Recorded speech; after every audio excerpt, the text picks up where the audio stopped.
Good morning students. आज हम आंत्र की संरचना के बारे में अध्ययन करेंगे। पिछले वीडियो में हमने आमाशय तक का अध्ययन कर लिया था। आज हम आंत्र की मानव आंत्र की संरचना की बात कर रहे हैं। मानव आंत्र में दो भाग हैं, छोटी आंत्र और बड़ी आंत्र। छोटी आंत्र पुनः तीन भागों में विभाजित है, ग्रहणी, जेजुनम, इलियम। जेजुनम और इलियम को कलेक्टिवली क्षुद्रांत्र कहते हैं। ग्रहणी, जेजुनम व इलियम। जैसे ही आमाशय में हमने पढ़ा था पाइलोरिक वाल्व है। पाइलोरिक वाल्व से आमाशय छोटी आंत्र में खुलता है। छोटी आंत्र का सबसे प्रथम भाग ग्रहणी। ग्रहणी 25 सेंटीमीटर आकार का है। ये यू आकार का है। हम चित्र भी हमने डिस्कस किया है।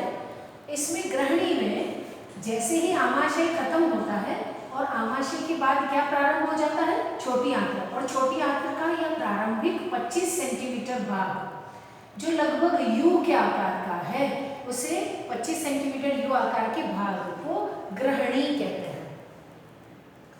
ग्रहणी में प्रारंभ में यहाँ अग्नाशय से आने वाली अग्नाशयी वाहिनी खुलती है और पित्त रस को लाने वाली पित्त वाहिनी भी यहाँ पर खुलती है, जो गॉल ब्लैडर से आती है, और यह दोनों एक स्थान पर खुलती है।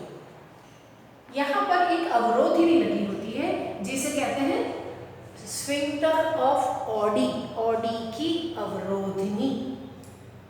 इसमें श्लेष्मा का स्त्राव करने के लिए ब्रूनर ग्रंथियां पाई जाती हैं और वह ब्रूनर ग्रंथियां अधश्लेष्मिका परत में उपस्थित है। हमने आहार नाल में 4 परतें बताई थी सबसे पहले, तो सिरोसा, फिर पेशीय परत, फिर अधश्लेष्मिका और अंत में श्लेष्मिका। तो यहाँ अधश्लेष्मिका में ब्रूनर ग्रंथियां उपस्थित है जो श्लेष्मा का स्त्राव करती है। यही ग्रहणी में ही यकृत से पित्त रस मिलाया जाता है। यकृत से पहले पित्त रस कहाँ आता है, गॉल ब्लैडर में आता है, पित्ताशय में। पित्ताशय से यह पित्त रस कहाँ स्त्रावित किया जाता है, ग्रहणी में डाला जाता है। यही एक पत्ती समान, इसकी यू आकार की भुजा में पत्ती समान अग्नाशय ग्रंथि, इसकी भुजाओं के मध्य अग्नाशय ग्रंथि उपस्थित है। दो भुजाओं के मध्य अग्नाशय ग्रंथि, दोनों भुजा के मध्य। और अग्नाशय से क्या आता है, अग्नाशयी रस। अग्नाशयी रस को यहाँ डाला जाता है ग्रहणी के अंदर।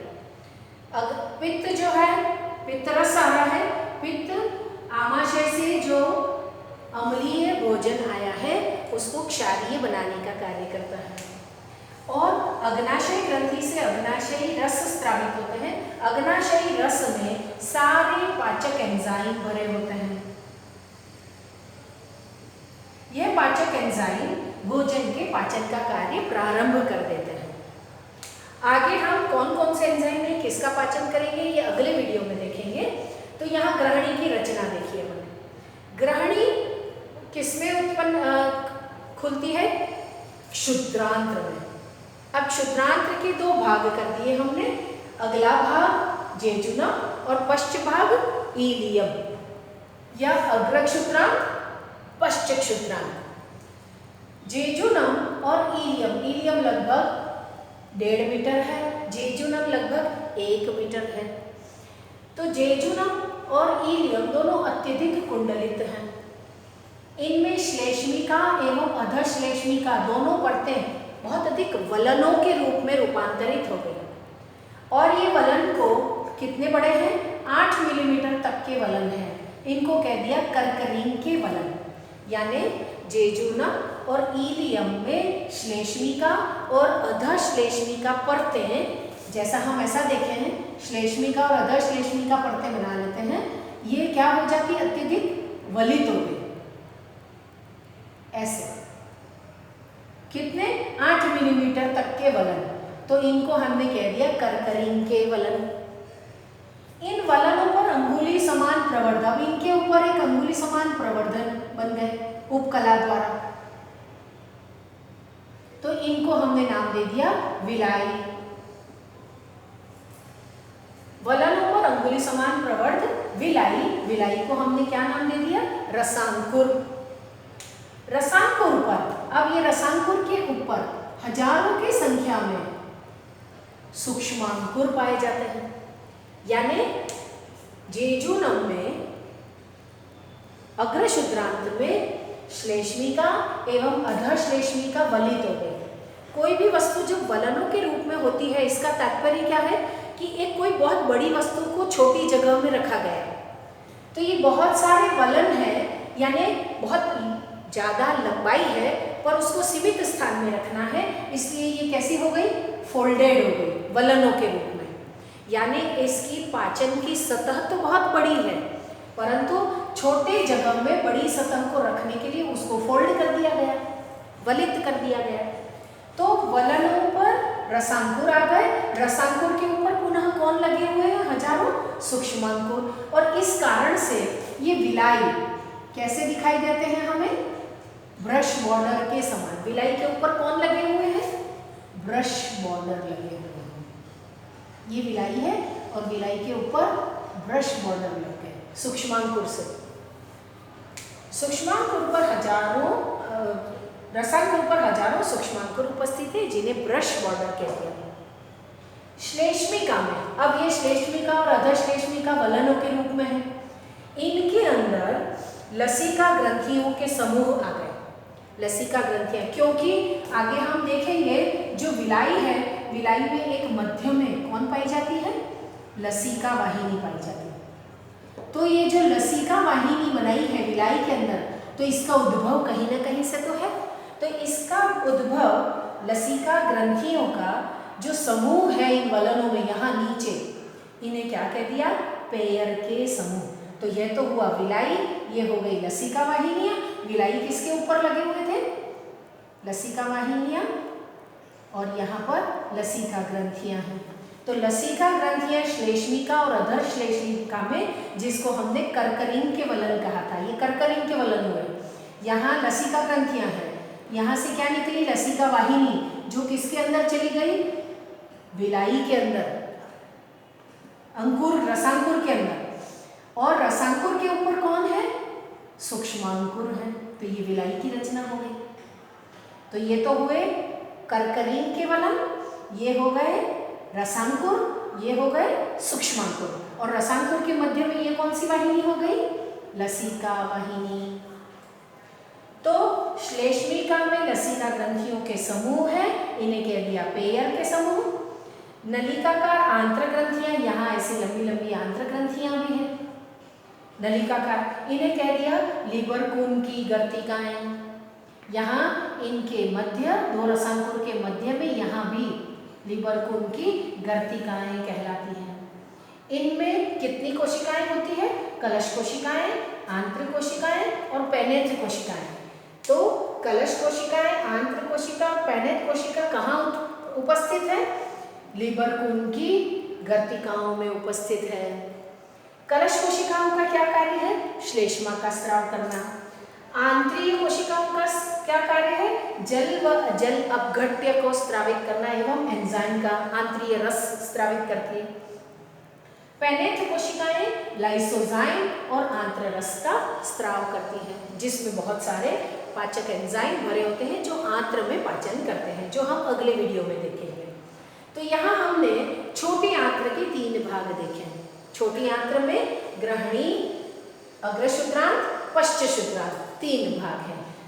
ज्यादातर भोजन का पाचन इन तीनों में पूर्ण हो जाता है एवं अवशोषण भी इन इलियम तक, अवशोषण भी लगभग 90% भोजन इलियम द्वारा अवशोषित हो जाता है, क्योंकि जेजुनम और इलियम की दीवारों में क्या पाई जाती है? विलाई। विलाई के ऊपर कौन है? सूक्ष्मांकुर है, माइक्रोविलाई। ये भोजन का अवशोषण कर कहाँ ले आते हैं? रक्त में, ये लसिका वाहिनियां और रक्त वाहिनियां। तो ये रक्त और लसिका वाहिनियों में भोजन को पचे हुए भोजन को स्थानांतरित कर देती है। जैसे ही छोटी आंत्र खत्म होती है, कौन सी आंत्र प्रारंभ हो जाती है? बड़ी आंत्र प्रारंभ हो जाती है।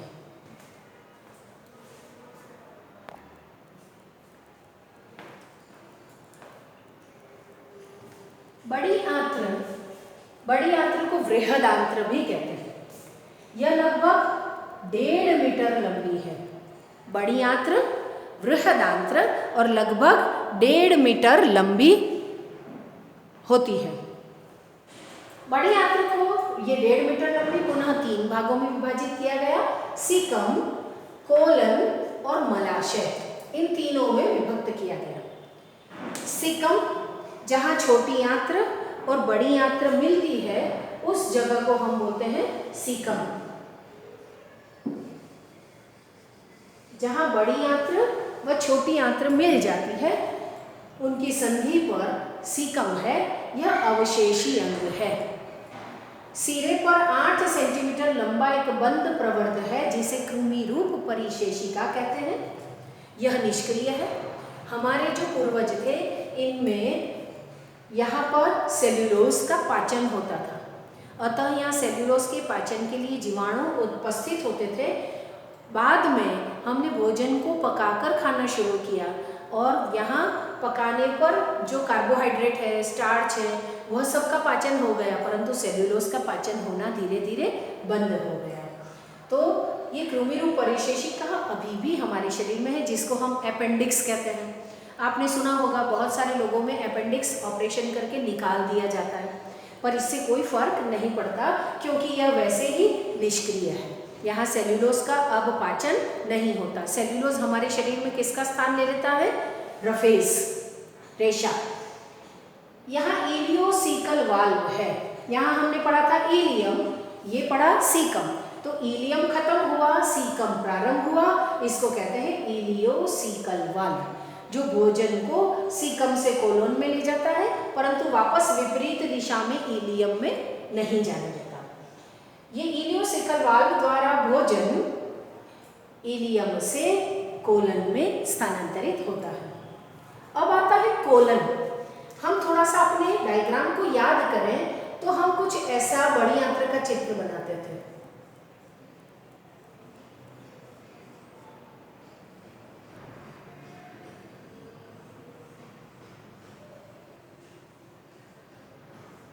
ये बड़ी आंत्र का चित्र कुछ इस तरह से होता है।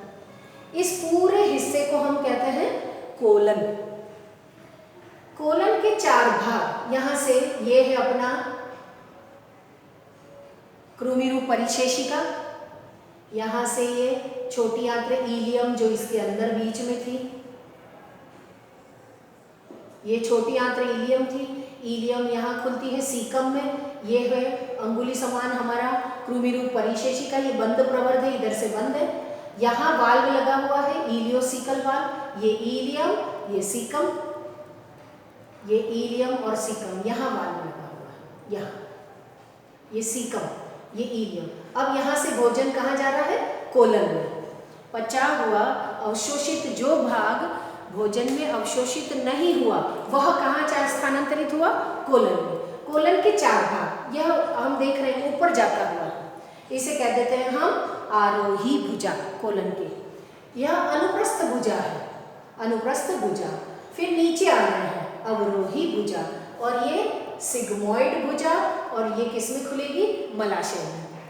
तो कोलन के 4 भाग आरोही, अनुप्रस्थ, अवरोही और सिग्मोइड। इसमें श्लेष्मिका से श्लेष्मा का स्त्राव हुआ, श्लेष्मिका परत से, और बाइकार्बोनेट, श्लेष्मिका परत से श्लेष्मा और बाइकार्बोनेट का स्त्राव हो रहा है। यहाँ रसांकुरों का अभाव है, नतीजा यहाँ पचे हुए भोजन का अवशोषण नहीं है। हमने पहले ही कहा 90% पचा हुआ भोजन कहाँ अवशोषित हो चुका है? छोटी आंत्र के इलियम भाग में। अतः यहाँ रसांकुर नहीं है, यानी यहाँ अवशोषण बहुत कम है। पाचक एंजाइम भी अनुपस्थित है, यहाँ किसी प्रकार का पाचन भी नहीं होता है। इनकी पेशी परत की 3 पट्टिकाएं टीनी कोलाई के रूप में पाई जाती है। हम यहाँ देख रहे हैं उभरा उभरा और सकरा भाग है। ये जो सकरा भाग है, या पेशियस की पट्टिकाएं हैं, इनको कह देते हैं टीनी कोलाई। इनमें पेशी परत ऐसी तिरछी पट्टिकाओं के रूप में होता है, इन्हें टीनी कोलाई कहते हैं। टीनी कोलाई के मध्य आंतरिकी भित्ति चूषकांगों के रूप में आप देख रहे हैं, ये टीनी कोलाई, मध्य का भाग कैसा है, फूला हुआ है, इन्हें कहते हैं हम चूषकांग। जो बड़ी आंत्र कोलन वो फूली हुई होती है क्योंकि इसमें वायु भी भरी हुई होती है। इसमें ई कोलाई नामक सहजीवी जीवाणु रहते हैं जो विटामिन B12 का संश्लेषण करते हैं, अवशोषण करते हैं, और जल का भी अवशोषण होता है, या विटामिन K का भी अवशोषण किया जाता है।